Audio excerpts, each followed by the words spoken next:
The Timberwolves and Warriors faced off in a crucial Game 5, with Minnesota holding a commanding 3-1 series lead. So let's not waste any time and let's dive into the tactical themes of this matchup.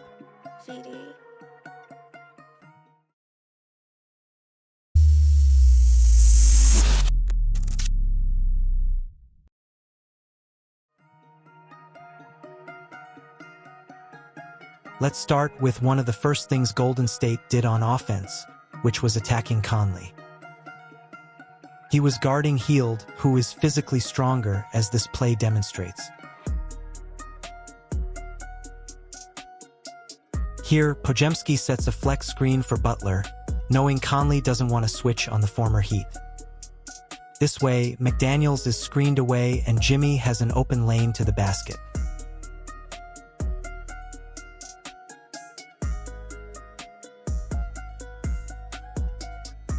In this play, the concept is similar, with the player guarded by Conley who sets a screen for Butler. This time, Conley has to switch and concede the mismatch. The play was designed correctly, but Jimmy's pass is slow and lets the defense organize.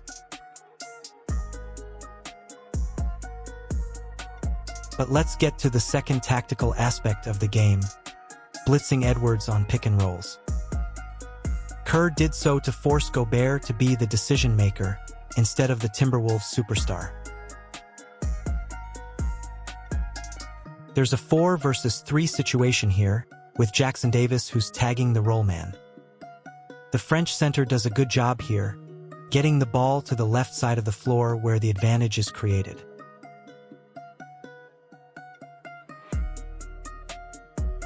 Knowing Gobert isn't too reliable in this situation, Finch made a nice adjustment. He kept a player like DiVincenzo near the pick-and-roll action to give Edwards an easy passing lane for someone who can read the defense better than the former Defensive Player of the Year. The Italian-American waits for Butler to commit to either Gobert or McDaniels, and once the choice is made, he gives the ball to the open player.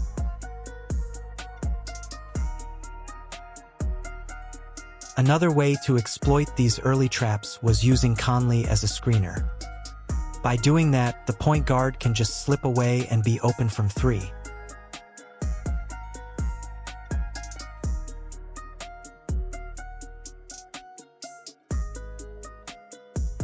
The other tactical move that put the Warriors' defense in a tough position was utilizing a 5-out offense. This was possible only when Gobert was on the bench, but it's something Minnesota should probably utilize a lot more. This flash cut by Reed is crucial to make the defense collapse toward the paint, even if he doesn't receive the ball.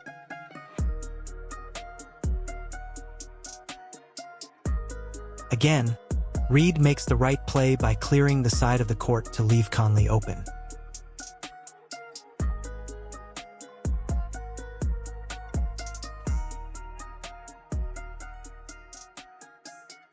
Notice how well-spaced this team is and how much space there is to operate for the offense. McDaniels makes a great cut that allows Conley and Randle to play a 2-man game on an empty side of the floor. All it takes is a slightly late communication between the Warriors players and Randle has an open lane to attack.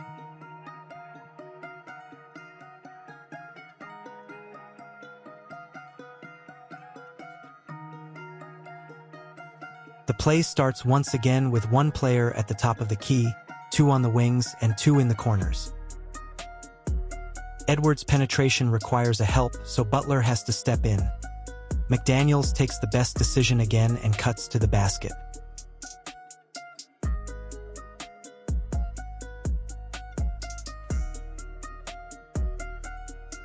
This time, Edwards can't create the advantage immediately, but this type of offense can work in many different ways. Here, Randle beats Moody off the dribble, and Butler can't leave DiVincenzo in the corner, so he can't help.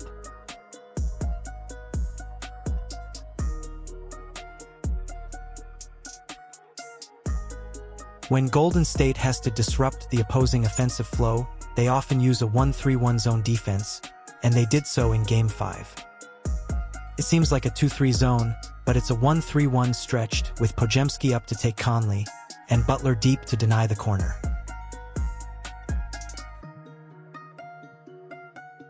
The 5-out placement would have worked here, but Gobert is on the floor so Green can roam and deny any paint action.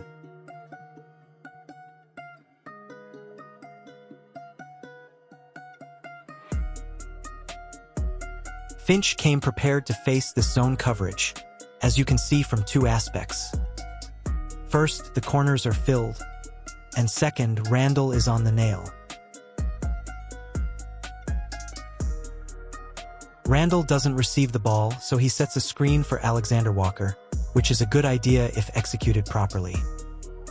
But the action should have developed on the right side of the floor, with NAW who should have utilized the screen. Randle popped out, McDaniels cut, and Reed relocated on the strong side wing. But that's not what happened.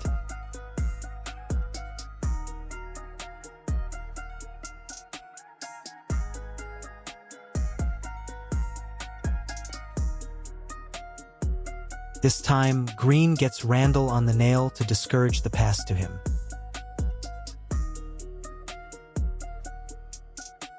How the Wolves prepared to this is again right, but the execution isn't as good. Reed should have cut to the basket to take post with him. This way, DiVincenzo would have been wide open in the corner. But again, things went differently.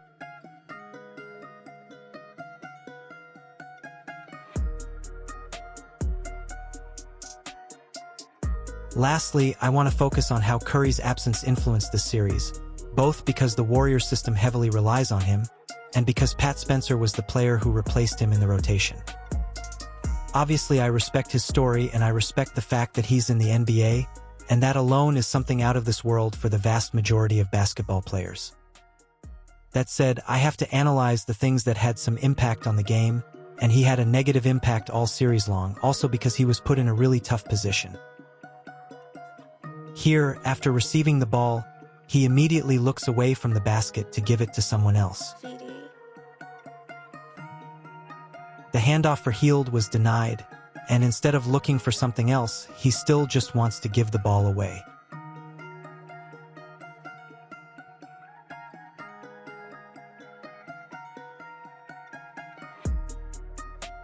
Here, after a simple handoff, he's completely out of position and can't recover on Alexander Walker.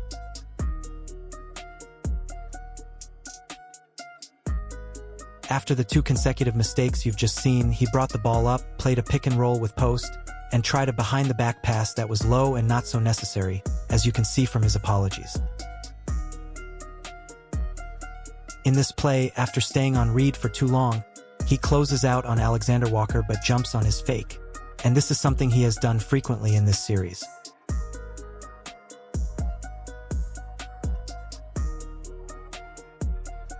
Here, he jumps with the ball without having a clear idea of what to do with it, something coaches always suggest not to do.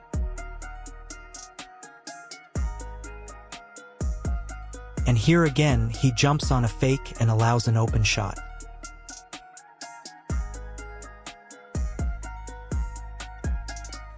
So the Timberwolves won the series against the Warriors in 5 games and are now headed to their second consecutive conference finals for the first time in this franchise history. It's an amazing result for a young player like Edwards, someone who faced a lot of criticism like Randle, and a coach like Chris Finch who gave this team a clear identity. Minnesota will face either the Oklahoma City Thunder or the Denver Nuggets in the next round, while Golden State is going to have an entire summer to reshape their roster and build around Curry, Green, and Butler in order to compete for the championship next season. If you enjoyed watching this breakdown, feel free to support my work by liking this video, and if you don't want to miss the future ones, you can subscribe to my channel. Thank you to the people who will do so, and let me remind you one last thing before the end of the video. If you want to have access to extra free content, you can find the link to my IG page in the description. There, you'll find basketball analysis on original topics, opinions on things not covered by videos, and you'll have a closer contact with me. Thank you once again to the people who'll follow me there too, and see you in the next video.